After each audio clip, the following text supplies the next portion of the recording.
Welcome to a 2024 Senate election prediction, less than 100 days out from the fatal day on November. We're really looking at a multiplicity of different outcomes for this potential Senate outcome. And right now we do have the states filled out more or less to where you could really agree as to, these being sure things. You have 47 seats for the Republicans, 40-ish for the Democrats. Let's fill in some other states as well.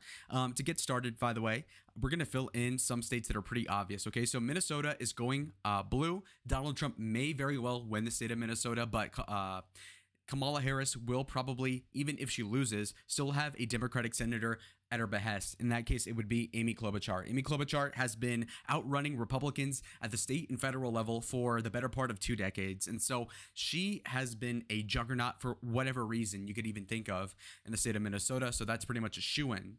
Speaking of another shoo-in, of course, we do have West Virginia, which again was a Democratic win in 2018 under Joe Manchin. But right now, they don't really have a bench. Now, in 2018, it was a close race despite the Republicans not even trying. And now, all of a sudden, we do have a former governor running in Jim Justice for Senate. And he will likely win by about maybe 15 points, but we'll see.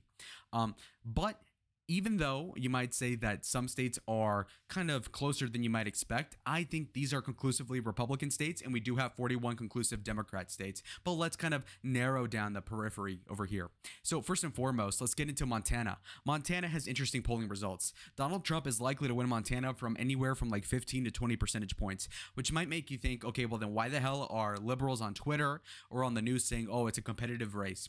Well, realistically, a lot of people that voted for Trump also believe in a lot of blue-collar, white populist talking points and policies. And a lot of these are including Medicare expansion, Medicaid expansion, stuff like this. And so while Trump might be more appealing than Kamala to the average person in Whitefish, Montana, there are also certain policies that John Tester, the incumbent Democrat, might be a little bit more convincing on than the Republican Tim Sheehy. Namely, again, like I said, the entitlement policies and stuff having to do with federal expenditures, okay? That being said, though, when it comes to a national level election, it's very hard to get ticket splitting in this environment, okay? You know, if it were the 1990s, you could totally see a mandate where Clinton could beat Bob Dole but still have a Republican House of Representatives and a Republican Senate. But nowadays, it doesn't work that way. So right now, assuming Tim Sheehy does not underperform Donald Trump by over 15 percentage points, he will win. As you guys can see, the Montana Senate race has Tim Sheehy winning in the aggregate by 1.5 percentage points. That being said, though, it has not been polled in a while. And so that is to say that these polls are not really representative of what's going on at the current moment. It also shows that there's not a lot of money being put into the race to begin with, which means one of two things. Either the Democrats are winning by a ton in Montana, therefore they're not spending money to poll it, or the Republicans are so in the bag as for them to win the state that they're not putting money themselves. I'd actually go for the proposition that the Republicans think they're going to win, which I completely agree with. If you watch the RNC speech by Tim Sheehy, you can see he's like a white guy, kind of young, good looking, relatively speaking. And I mean, there really is no major scandal with him that would make him lose. Again, to lose in a deep red state like Montana, you would have to be a Roy Moore who was soliciting women of the night that were actually not even women. They were underage, allegedly. And he still only lost by 1%, by the way. That was in 2017. So think about it. You would have to be a literal like offender, basically, to even lose. So as long as you don't do too many felonies, Mr. Sheehy, he will win. So let's move on to some other states that are pretty clear as well. We're going to go on to Florida and also Texas. So Florida is a state that you would actually be preoccupied for. I remember 2018 like it was a dream, basically. You saw how Andrew Gillum lost to Governor DeSantis, but also other races up and down the state ticket where you saw that it was a really purple state that prevailed to be Republican in 2018, namely 2020. And so now in 2024, the transition has been complete. And you see that now Rick Scott leads how do you say the name? Mucarsel Powell leads Powell by 5.2 percentage points, which is impressive. Not really, but the point being is that clearly, even though there's not a lot of polling, as you can see, there's been months between the polling aggregation. You can see that it's still a easy victory for Rick Scott. Again, Rick Scott is not a compelling character by any means. I mean, he's a bald 6-year-old white guy, and the way he talks, you can tell he lives the way he looks. And so, I mean, it's not anything remarkable in that end, but he will win the Senate for the Republicans if they do win the presidency. Again, 50 to 41 right now. But moving on to Texas, though. So Ted Cruz, who had a pretty close call in 2018 against Beto O'Rourke, who was like a fake Mexican, he worked on his stand pretty well. I'll give him a little bit of bona fides there. But realistically speaking, Cruz, although getting close 6 years ago, like I said, is now leading by about 8 percentage points in the spread. The aggregate, again, does not have a lot of funding. And so you have about like 5 polls in the span of about 4 months. And so not a ton of money is being put in here, which kind of shows you where the wind is blowing, which is to say that obviously Republicans will win this state of Texas at the federal and state level. And so Cruz is likely to beat outright, even though a lot of Democrats on Twitter might speculate to the contrary. But I mean, if that's the case, then Kamala would be winning by a ton. And so, yes, the Republicans will win the state of Texas. And right now, this is guaranteed Republican Senate. But let's give the Democrats a couple of bones. So Virginia is a state that is somewhat compelling. You know, if you've been following the news like an autist such as I am, you'd notice that Virginia has been close at the presidential election level when it came to the post-debate Biden. You know, those like 2 weeks where he was utterly floundering. And so, yeah, it was actually tied between Trump and Biden. But now that Kamala's in the race, it seems like basically enough people have gone back into their stables, Democrat-wise, and are kind of like consolidating to be voting blue enough to win the state. And so at the federal level, it seems to be a Democratic win right now. But when it comes to the state level, there might be a little bit of more variance because, again, Hung Kao is a veteran Asian, maybe a little more optical, dare I say, than Donald Trump in the upper middle class suburbs around Alexandria and DC, those areas. But at the same time, Tim Kaine is leading in the polls. As of recently, in the past month or two, Tim Kaine is winning by an average of 12.6% in the spread. Do I think this will be the final result? Not at all. I think Tim Kaine will probably win by maybe 5. But the point is that he will still win, and so that's what matters. It should be closer than normal, but the truth is that Tim Kaine is like a 60-year-old white guy, Democrat, running in like a place that is mostly populated by like DC exurbs, and so can you be surprised at this result? Not at all. And so right now we're going to fill it out as blue. And so the Democrats are now at 42 seats, but let's move on to the fateful state of New Mexico. New Mexico, much like its actual environment, is completely barren and bereft and deprived of funding. It's completely dry here. We have one PPP poll from 2 months ago that says that Martin Heinrich is winning by 7, which is not surprising. To be completely clear, by the way, I don't think that Domenici will win the Senate race. It might be a little closer, not dissimilar from the governor campaign from years before, where the Republican actually got closer than Trump did, just because they're a little more optical. They have more of an appeal to the base in New Mexico and have more of a more broadband appeal. But to be fair, at the federal level, again, in 2024, it's going to be mostly in line. Basically, there's going to be a 90% correlation with who the presidential candidate that wins the election at the state level and the bottom of the ticket. Okay, so it's going to be really rare where you're going to have Trump win a state and then a Democrat win the Senate, or vice versa. Biden or Harris in this case wins New Mexico, but Domenici wins the Senate. It just doesn't work that way nowadays. And so for that and more reasons, basically Heinrich will win. He doesn't have the scandals of being dementia-addled like a good majority of the electorate thinks of Biden. He isn't also cackling Kamala. He is not a DEI candidate, so to speak. A lot of people believe that of Kamala. But the point being is that Heinrich is an okay Democrat by all means. And so by that logic, he will easily win. Even if Kamala were to somehow lose New Mexico, he would still do better than her. Therefore, it would be a Democratic pickup. Moving on to the states that are pretty much kind of predisposed to be Republican, we're going to start with the weakest node, weakest link, so to speak, and that's going to be Pennsylvania. Right now, the Keystone State is kind of a peculiar circumstance because, again, Trump is winning the state by like 2 or 3 percentage points against Kamala, but Bob Casey Jr. is winning by over 6 percentage points in the aggregate over Rich McCormick, I believe is his name. Now, you might be somewhat surprised at the differential in the vote, and it kind of goes against my premise of the lack of ticket splitting. But truth is that Bob Casey has a record of being a strong politician when it comes to electoral races, whether that be on off years like midterms or presidential years like we've seen in the past, like 2012.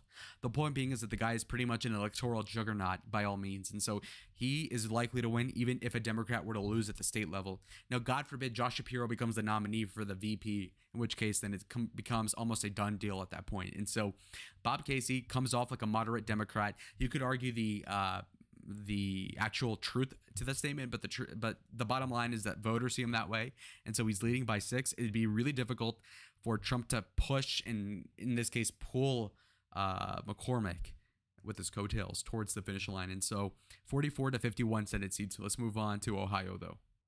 In the state of Ohio, you have a difficult scenario, okay? In 2024, we have Sherrod Brown versus Bernie Moreno. Now, Bernie Moreno is an inoffensive Republican, inoffensive insofar as he is not seen as a pariah or far right. He's going to get the Trump vote. He's not as exciting, but damn near nobody is compared to Donald Trump. And so he might lose a little bit of support. And Sherrod Brown, to be fair, is more amenable and more conciliatory towards the union sort of vote, the sort of vote that went from Obama in 08 and 12 to Trump 16 and 20. That sort of vote is somewhat more in flux than it often would be with another Democrat, because Sherrod Brown has a sort of Bernie Sanders sort of working class appeal without coming off like an autistic 80-year-old Jew. And so he does have this sort of like Ohio sensibility, I suppose. Now, Bernie Sanders, like I said, has an appeal to these people, but mind you, he's like a Vermont sort of type. And so, I mean, there's nothing wrong with that in that specific scenario. But when we're talking about UAW workers in Ohio, Michigan, Sherrod Brown has more of an appeal, okay? So we'll see how this works out. Again, Sherrod Brown has other issues, okay? He has the lunatics on the far left with the Gaza protests. He's got traditional Democrat white dudes that are Zionist, that are supporting Israel. He has this is like a little niche subject that he might have to walk a fine line on. Whereas Moreno's right on the issues when it comes to Israel, when it comes to the economy. He seems to be, having the popular opinion, so to speak. But again, it comes down to who is going to be more pro-union, who gets the key endorsements from the certain groups, and how the turnout even works. So we're going to have to see how that pans out. But when it comes down to it, Brown is currently winning in the poll, and so we're going to have him winning for now. I disagree with this verdict, by the way. I just don't see it happening. Again, Trump is poised to win Ohio by like 10 percentage points, and so for Brown to win by 5 would mean that about, a fifth of Trump voters would have to vote for Brown, which is completely asinine if you ask me, but maybe I'm wrong. So anyway, Brown is winning for now. I really doubt it's going to work out that way, but we're going to leave it as is for the current moment. So moving on, we're going to have the next state, which is going to be Michigan. Michigan is also projecting similarly Democratic-prone results. Right now we have Alyssa Slotkin beating Mike Rogers by 5.8 percentage points. Now, again, I have the similar stipulations with the past election I just covered. The thing is that this is an open Senate seat, which means that it's going to be a lot more tied into the presidential election vote than it will between the two candidates and their merits. So neither person in this race is going to be the incumbent, and so there's no advantage there. Alyssa Slotkin comes off like a moderate Jewish congresswoman from Michigan. Again, kind of an awkward thing because, again, we're dealing with Arabs, in particular in Dearborn, Michigan, that are going to be less prone to support a Democrat or actively go ahead and go to the booth and vote for a person that is a Zionist, presumably like Slotkin may be. And so it becomes a little bit of a node, a little bit of a thicket there. And would it make the difference in this election? I don't know. But the point being is that tens of thousands of votes in a swing state in the Senate is pretty concerning. Mike Rogers, on the other hand, again, if you look at him at the Trump rally, he literally looks like the dollar store Trump. So I doubt he'd get more votes than Donald Trump. But the question is, who would he alienate? That, what person that would vote for Trump, and let's say Trump wins Michigan by 3. Okay, what would the 3% of people be that would somehow magically vote for Slotkin that wouldn't vote for Rogers? What would the premise be? Because he's too far right? I don't think so. Because he's too far left? I don't think so. What the hell would it be? And so while I personally think that Rogers would slightly win over Slotkin by maybe 1.5 points, truth is that Slotkin right now is winning in the polls. So we're going to leave it as is for this millisecond. And so it's 46 to 51 right now. Like the video if you want more analysis.